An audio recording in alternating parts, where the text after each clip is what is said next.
सोमवार आज जो आता पुस्तक माझ्यासाठी नव्हे तर संबंध तालुक्याचा गौरवाचा दिन म्हणून आज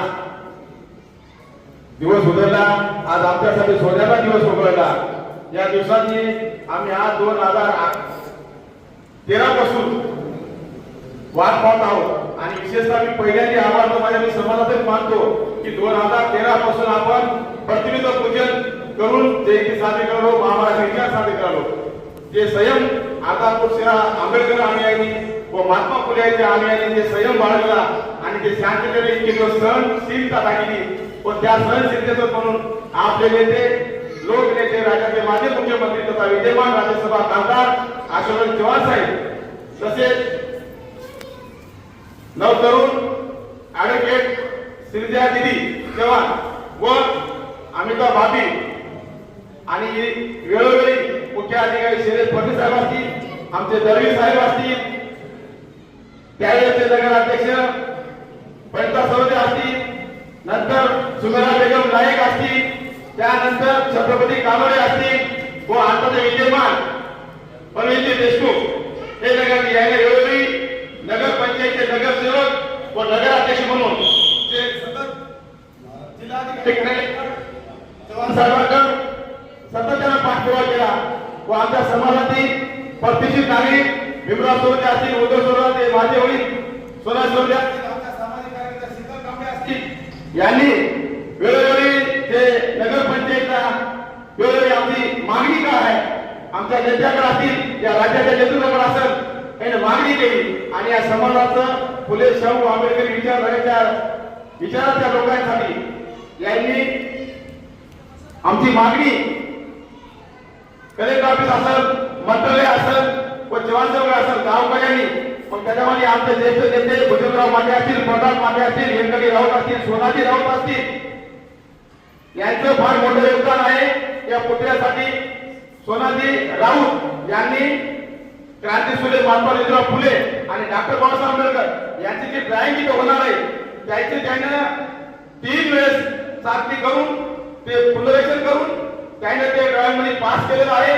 आणि आता 25 बाय 20 चा चबुतरा आणि 8 ते 12 फूट उंच असा आपला क्रांतीसूर्य महात्मा ज्योतिराव फुले आणि डॉक्टर बाबासाहेब आंबेडकर यांचे पुनर्कृती पुतळे या जिल्ह्याचे विद्यमान खासदार अशोक चव्हाण साहेब व आमदार अमिताताई चव्हाण यांनी त्यांच्या वर्गणीतून देऊ आणि त्यांना असं सांगितलं की हे लोक वर्गणीतून पैसे जमा व्हावे म्हणून मी जयंती मंडळाचा अध्यक्ष आहे। मी कोणत्या पक्षाचा कार्यकर्ता म्हणून सांगत नाही, जयंती मंडळाचा अध्यक्ष नसताना मी चव्हाण परिवाराचा व 2011 पासूनचे जे विद्यमान नगराध्यक्ष, उपनगराध्यक्ष व सन्मान्य तिन्ही काळात तिन्ही क्रमचे नगरसेवक यांचा मी समाज बांधवाकडून शब्द सुमानाने मी त्यांचा ऋण व्यक्त करतो, त्यांच्या ऋणामध्ये राहून आभार व्यक्त करतो की त्यांनी आमच्या समाजासाठी नव्हे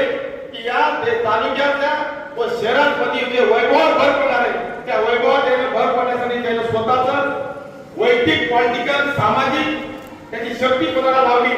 त्याच्यामध्ये माझे मामा बबनराव, माझे काका नामदेवराव सरोदे असतील, त्याचे विशेष परिश्रम आहे की त्यांनी या विभागात या गावासाठी पुतळे झाले पाहिजेत आणि आपल्या या देशाला जे घटनाकार वेळ मिळाले त्या घटनाचे शिष्य आणि गुरु हे 2 पूर्णकटी पुतळे अख्ख्या भारतात सुद्धा तुम्हाला सापडणार नाही, ते फक्त इथं सापडतील ते आपल्या अर्धापुरात आणि याचं वैभवात भर पडणार आहे अर्धापुरात। मी यावेळेस एवढीच विनंती करतो मुख्य अधिकारी साहेब विद्यमान नगराध्यक्ष उपनगराध्यक्ष मुक्त कापड यांना ज्यावेळेस इथं पुनर्गती पुतळे होतील त्या पुतळ्याचे जे ड्रॉइंग होईल ते आपल्या नगर पंचायत कार्यालयामध्ये त्याची फोटो सेशन लावा एवढीच मी जयंती मंडळातर्फे आपल्याला विनंती करतो, कारण की हे अर्धापुराच्या वैभवात आणि इतिहासात याची नोंद होणार आहे। एवढा मोठा आजचा दिवस आहे, धावपळीचा कार्यकाळ असल्यामुळं